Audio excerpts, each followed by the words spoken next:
It is absolutely just annoying to me. You're looking at the Cowboys. I'm looking at the schedule. First of all, let's understand this. You open the season at Tampa, then you go up against the Chargers, and then you play, that was a road game, and then you play Philadelphia. I got you 0-3 to start the season. Let's just start right here. I got you 0-3 to start the season, all right? Ezekiel Elliott, he ain't the same. You better give the ball to Tony Pollard more. CeeDee Lamb, is he really a number one? I know the brother's big time talent. CeeDee, I got married for you. I just it's a question mark because in terms of durability, all this stuff, we'll see what you do. All right, Gallup's injured. All right, you got James Watson, the former Steeler. I got love for him, but Amari Cooper is a loss. Okay, I look at it. Dak Prescott's got some things to prove. Mike McCarthy's on the hot seat. He's feeling attention. Even after one preseason game, he was feeling attention. This defense, it was big time last year. And Michael Parsons, that's my brother right there. Ain't that's a bad brother. I love him. Too bad you don't have others. Okay? Let me tell you something. Listen, he can ball.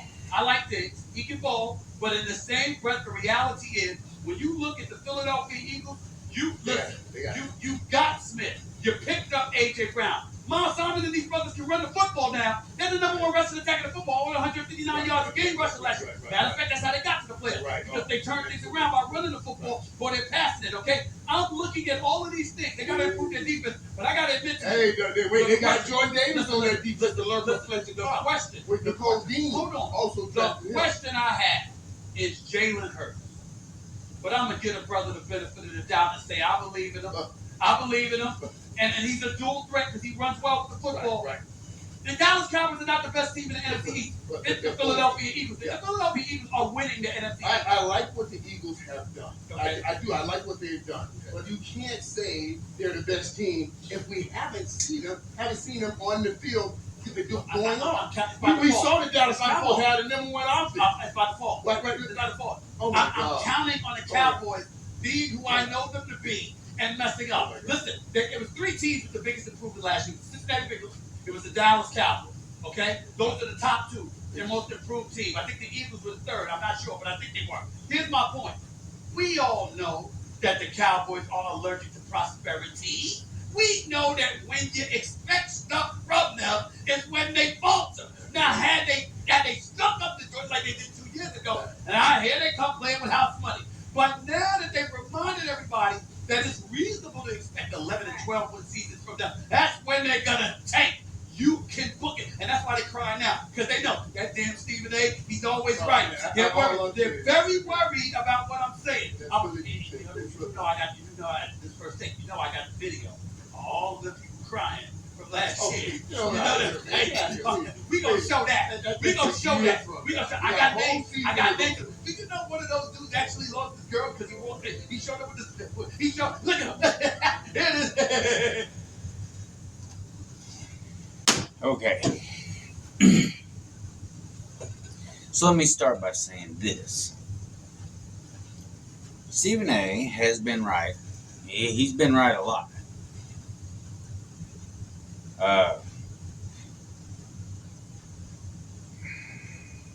But when it comes to the best team in the NFC East, as far as right now, it's still, regardless of what anybody says, it's the Dallas Cowboys. Because let me ask you this. I don't care what the Philadelphia Eagles done in free agency. I don't care what they did in the offseason. I don't care about none of that. Who won the NFC East last year? Who won it?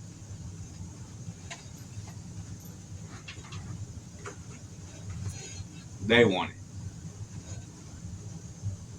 They lost to Amari Cooper.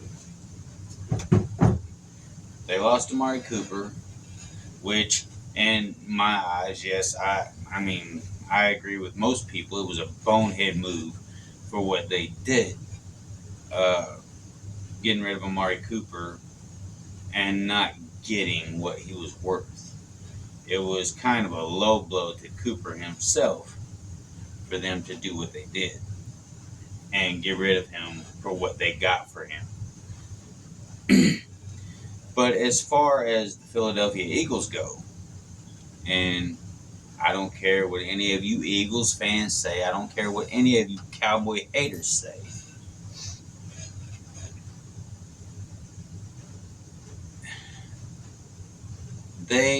So they made some moves in free agency. They did great in the draft.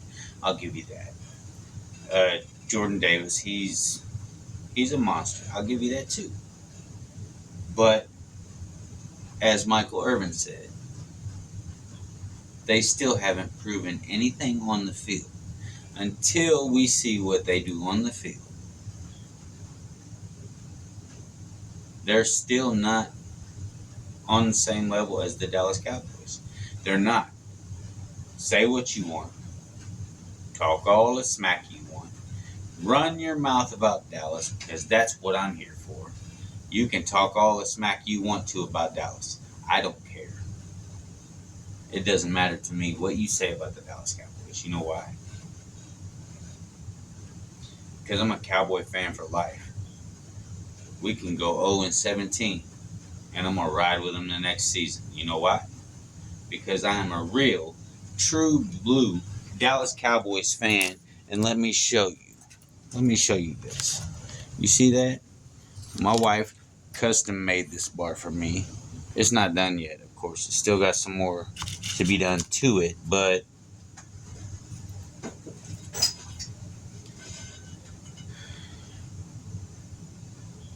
all I'm going to say is, for all of you Cowboy haters who think that the Cowboys are just going to tank, we're going to lose, we're going to get our asses kicked all season long, the Philadelphia Eagles are so much better than us because the only proven wide receiver that we have is CeeDee Lamb. It's only the preseason. First of all, we got our asses kicked by Denver. 17 penalties in that game. Over 100 yards in penalties. But, again, it's only the preseason. See, if we had won in that game, then all you haters would have been talking about, oh, it's just preseason. It's just preseason. You'll see in the regular season, Dallas is not going to do nothing. It's just the preseason. That's the only reason why you beat the Broncos. But the Broncos beat us 17-7. Which, by the way, there were a couple of really, really bullshit calls in that game. And if you watched it, then you know it. But if you're a Cowboy hater, then you'll never admit it.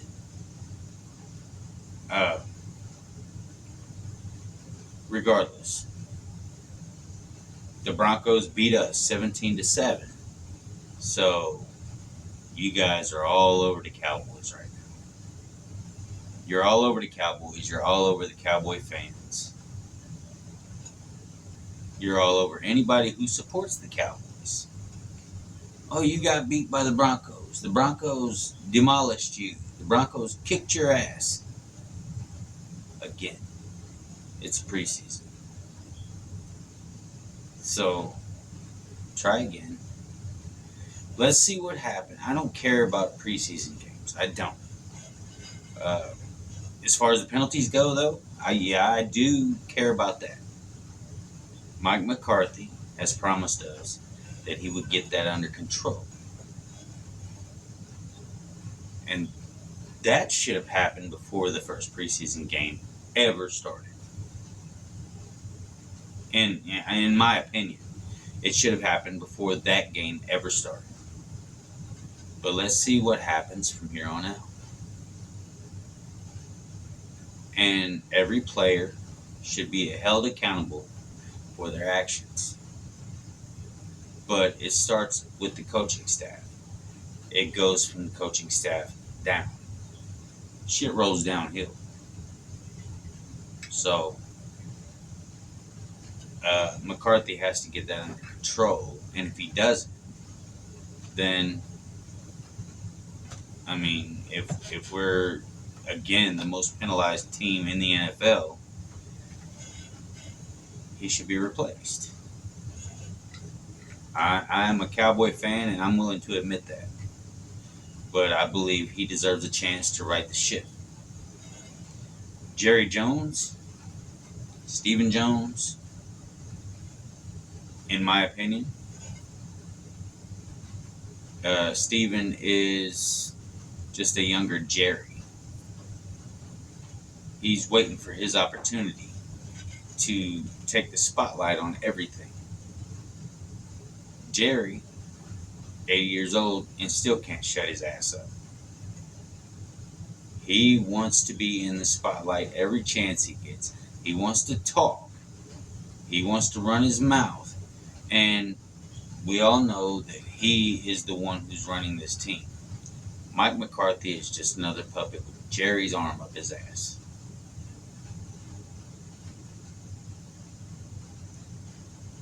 Until Jerry realizes that he needs to sit his ass in the owner's box with his eyes open and his mouth shut, hire a GM to run this team, and let the coach this team, we're not going to get to the Super Bowl again.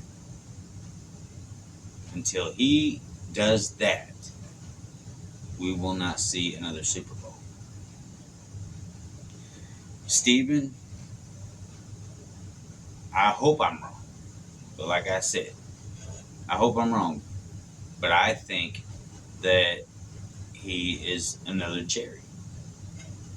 Just waiting for his dad to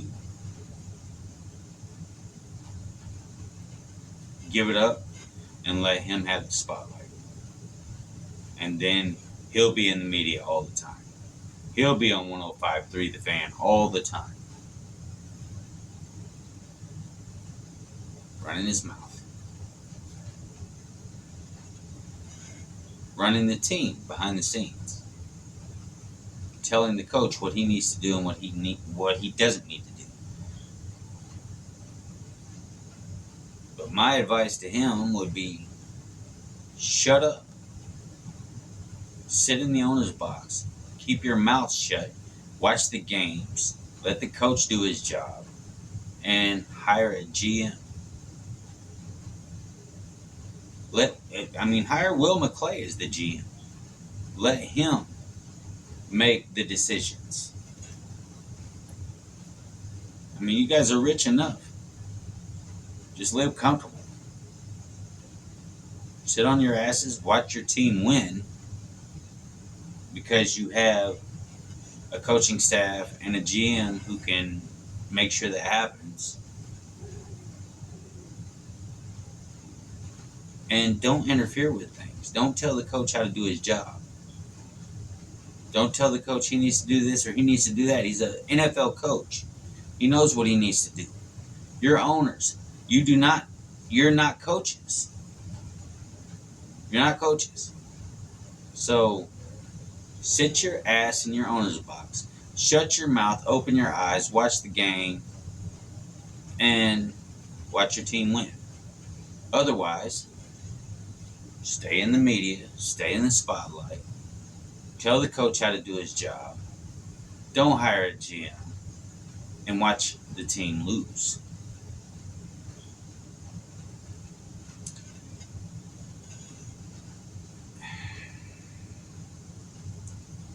But any way it goes, I don't care what any of you Cowboy haters think. The Eagles are not the best team in the NFC East. They haven't proven that, so you can't say that. The Commanders, they're going to get squashed.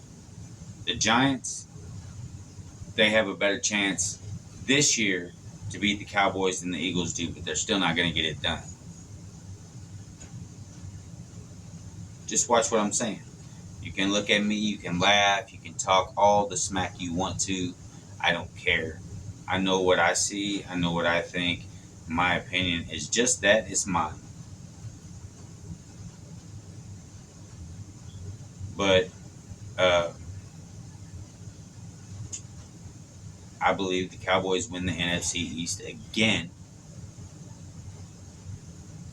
And I'm not sure exactly how many years it's been since someone's repeated, but it's been a long time.